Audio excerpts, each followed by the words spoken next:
Hi friends, without मैं ज़्यादा time waste किए हुए आज मैं जिस टॉपिक पे बात करना चाह रही हूँ वो है सोनम वांगचुक जी के बारे में। और अब हमें ये डाउट हो चुका है ना कि हमारा देश ट्रूली डेमोक्रेटिक है कि नहीं, क्योंकि हमें जब पढ़ाया गया था तो हमें ये पढ़ाया गया था कि डेमोक्रेटिक कंट्री वो होते हैं जो लोगों के लिए, लोगों के द्वारा, of the people, by the people, for the people. और जो डेमोक्रेटिक गवर्नमेंट होती है वो रिस्पॉन्सिव होती है, डिस्क्रिमिनेट नहीं करती on the basis of sex, religion, what ever things. But यहाँ तो ऐसा कुछ भी नहीं है। यहाँ पे तो ऐसा लग रहा है जैसे 20 तारीख को सोनम वांगचुक जो है, एक तो 20 तारीख को हमारी भी रिजल्ट अनाउंस होने वाली थी नीट, बट पता नहीं इन्हें कितना जल्दी रहती है। कभी ये राम मंदिर जो कि अयोध्या में है वो अपने टाइमलाइन से पहले उन्होंने इनॉग्रेट कर दिया।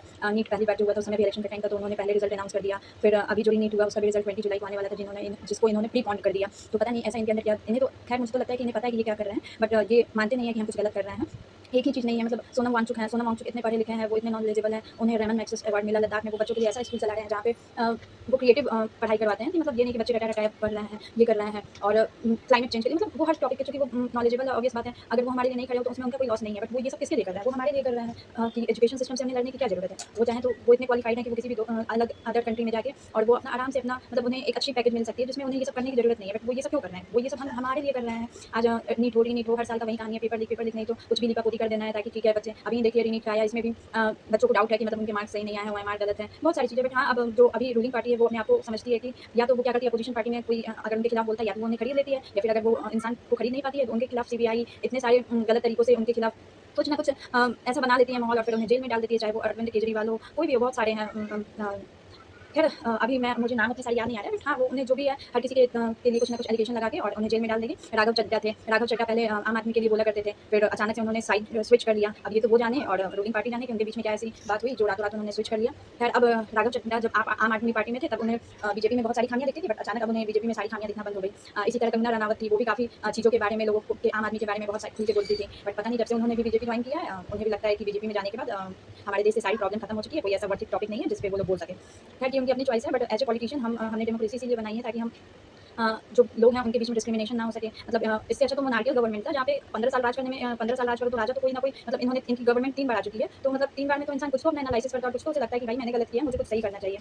बट इन्होंने ये मानने से ही इनकार कर दिया, क्या पता ये अपना एनालिसिस, इन्हें फॉरेन ट्रिप से फुर्सत ही नहीं है, मेलोनी को मेलोडी बांट रहे हैं और यहाँ बच्चों को एजुकेशन सिस्टम खराब होते जा रही है। मतलब कौन सा ऐसा फील्ड है, अगर बीजेपी से पूछा जाए उनकी अचीवमेंट तो कुछ याद ही नहीं आती है कि कुछ ऐसा हम बता सके कि हाँ हमें तुरंत रिमाइंड हो जाए कि बीजेपी गवर्नमेंट में ये काम बहुत अच्छी हुई है। मतलब या तो उन्होंने पुरानी गवर्नमेंट का काम चुरा के चेप लिया, बस उस जगह अपना नाम लगा दिया है, या फिर उन्होंने कुछ किया ही नहीं है। जो भी चीज़ें हो रहे हैं, चाहे कॉलेज स्कूल ना, सब पेपर पे हैं, कोई कुछ भी नया आपको इंफ्रास्ट्रक्चर नहीं दिखेगा, ना रोड दिखेंगे, ना इलेक्ट्रिसिटी को लेके कोई डेवलपमेंट है, ना पावर प्लांट्स कोई नए डेवलप हो रहे हैं, कुछ भी नहीं। जो भी काम है बस पेपर्स पे हो रहे हैं और वो बस पेपर्स पे दिखा रहे हैं कि हमने इतना डेवलपमेंट कर लिया, ये कर लिया, वो कर लिया। इंफ्रास्ट्रक्चर के नाम पे जीरो, अनएम्प्लॉयमेंट में हमारा देश जीरो होते जा रहा है। एम्प्लॉयमेंट के नाम पे बस यही डिलीवरीज चल रही हैं, ब्लिंकिट, स्विगी, यही सब पिटी वर्ड्स चल रहे हैं। बच्चे सालों साल ड्रॉप लेते जा रहे हैं, उनका कुछ नहीं पता है कि आगे फ्यूचर का क्या होगा।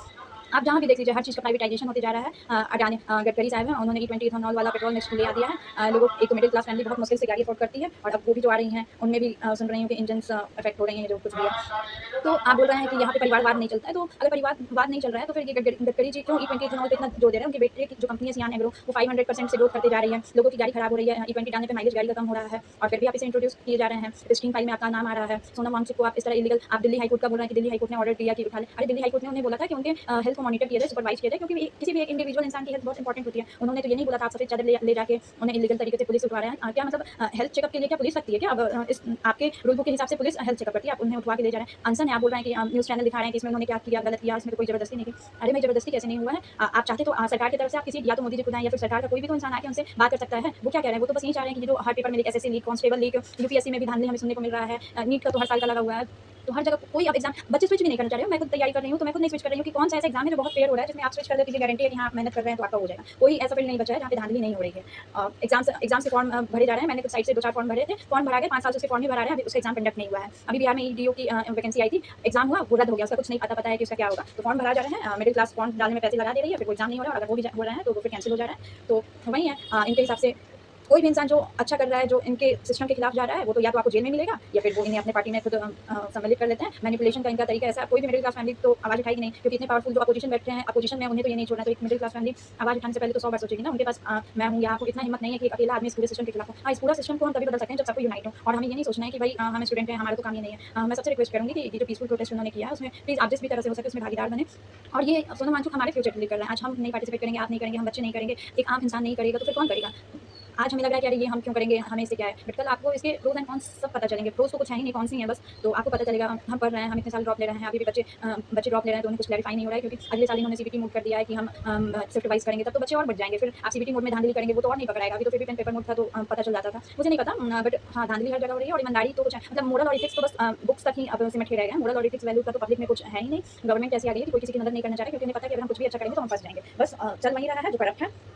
राहुल गांधी हैं, राहुल गांधी इतने क्वालिफाइड हैं तो उन्हीं को पप्पू कह के बुला रहे हैं, और जिन्होंने कुछ नहीं किया है, आपने बोला कि हम देश को विश्व गुरु बनाएंगे, मेक इन इंडिया करेंगे, डिजिटल करेंगे, देश को आगे ले जाएंगे। आपने तो मुझे नहीं पता कांग्रेस ने कितना काम किया नहीं किया है, बट मुझे नहीं लगता है कि जैसे कि कांग्रेस का आपको इसलिए लोगों ने लाया था कि आप शायद कांग्रेस से बेहतर करेंगे, कांग्रेस में जो ड्रॉबैक्स रह गया वो उसे आप सुधारेंगे। बट यहाँ पे तो आप किसी भी फील्ड में सही नहीं कर रहे हैं। आप तो पूरा का पूरा, मतलब कोई भी एक अचीवमेंट ऐसा नहीं है जिसे गिनवाया जा सके कि हाँ आपके रन में काफ़ी ये अचीवमेंट हुई है, या आपने कुछ एजुकेशन सिस्टम बहुत बढ़िया बना दिया, या फिर एम्प्लॉयमेंट बहुत लोगों को दे दिया। आप आत्मनिर्भर कैसे ब्लिंकिट और डिलीवरी करके, जो यूथ है डिलीवरी करके और रैपिडो चला के आत्मनिर्भर बनेगी। मतलब काम छोटा नहीं होता है, बट एक अच्छे लोग जो एम्प्लॉय, मतलब अच्छी जगह जो नौकरी कर रहे हैं, उन्हें कोई गवर्नमेंट में सब कुछ प्राइवेटाइजेशन हो गया, प्राइवेट का कुछ पता नहीं है कि होगा कि नहीं, तो सब कोई क्या करे, घर चलाने के लिए वो यही काम कर रहे हैं। तो प्लीज़ मेरी ये सबसे अपील है कि आप प्लीज़ सोनम वांगचुक को सपोर्ट करें, और ये ना सोचें कि हमारे करने से क्या ही होगा, हम कौन से नहीं। जैसे हमने पढ़ा है, बूंद बूंद मिलके तालाब या फिर नदी बनती है, तो अगर हम सबको एक साथ मिलकर सपोर्ट और यूनाइट होकर इनके खिलाफ आवाज़ उठाएं तो ये हम सबके लिए अच्छा होगा। क्योंकि अब एक रिवॉल्यूशन का वक्त आ गया है, क्योंकि करप्शन अपने पीक लेवल पे आ चुकी है। तो इसलिए ये बहुत ज़रूरी है कि एज ए सिटीजन हम इस गवर्नमेंट के खिलाफ आवाज़ उठाएं, और जो भी लोग उनके खिलाफ आवाज़ उठा रहे हैं उन्हें हम सपोर्ट करें, ताकि गवर्नमेंट को ऐसा ना लगे कि जनता सोई हुई है। आप मीडिया को डेमोक्रेसी का फोर्थ पिलर कहा जाता है। अब मीडिया भी या तो आपकी खरीदी हुई है, फिर या फिर जो सही रिपोर्टिंग कर रहे हैं वो कहीं टिक ही नहीं पा रहे हैं। अभी फिलहाल में जो ईरान और युद्ध हुआ था ईरान का, तो उसमें भी आपका आत्मनिर्भर भारत कितना काम आया वो तो पता नहीं चल रहा है। जितने भी छोटे-छोटे शहर से आए लोग बड़े शहर में अपना बिजनेस कर रहे थे, उन सबने शट डाउन कर दिया, क्योंकि एलपीजी इतना महंगा हो चुका है। सब कुछ वो सब वापस अपने घर लौट गए हैं, क्योंकि सर्वाइवल के लिए उन्हें इतना वो अर्न ही नहीं कर पा रहे हैं। कहाँ से अर्न करेंगे, एलपीजी इतना महंगा हो गया है, सब वापस अपने घर को लौट गए। इससे भी आपको कोई फर्क नहीं पड़ रहा है। किसान प्रोटेस्ट कर रहे हैं, लोग मर रहे हैं, बच्चे इस साल इतने मर गए, मतलब पढ़ने वाले बच्चे अगर 20-20 लोग फांसी लगा रहे हैं, तो कहीं न कहीं एजुकेशन सिस्टम भी करप्ट है, फेयर तो नहीं है। आप मीडिया चैनल्स वाले को खरीद ले रहे हैं, किसी को आप फ्रीडम ऑफ स्पीच आपने बिल्कुल खत्म कर रखी है। अगर कोई भी आपके अगेंस्ट बोल रहा है, आप उसे उठवा ले रहे हैं, 10 तरह के एलिगेशन लगवा दे रहे हैं, मैनिपुलेट कर रहे हैं।